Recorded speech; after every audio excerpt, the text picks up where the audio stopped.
welcome to my Raptor episode. Di ba nakita mo may Raptor model? Tapos, sa likod naman, pwede mo ibukas niyan. Pero may tape lang kasi sobrang bago-bago lang yan. Binili ko lang ng 2035 ng 8. March 8. So nakita mo, itatanggal natin yung tape sa likod para makita mo paano ibukas, guys. Yan, guys. Tapos, pwede siya mabukas, pero wala lang motor dito. Pwede din dito i-add ang motor. Di ba nakita mo yung may plus sign, dalawa? Pwede mo ilagay ng motor dyan. Tapos sa harap, tingnan natin kung mas maganda.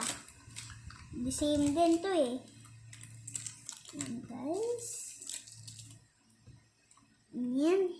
Masyadong madumi lang dito, guys.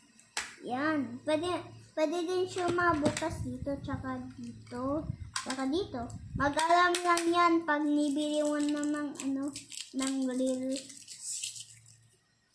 Yan, guys. Tapos, pwede din to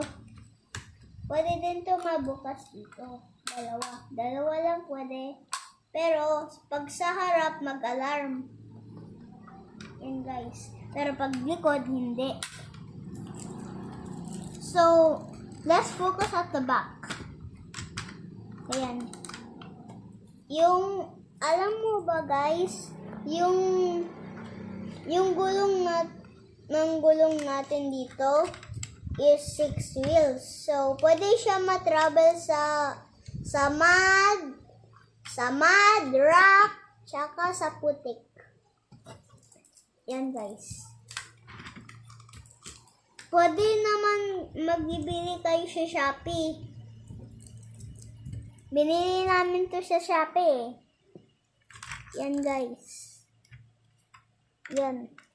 Angas dito eh. Pwede mo siya mabukas dito lahat. Yan, guys.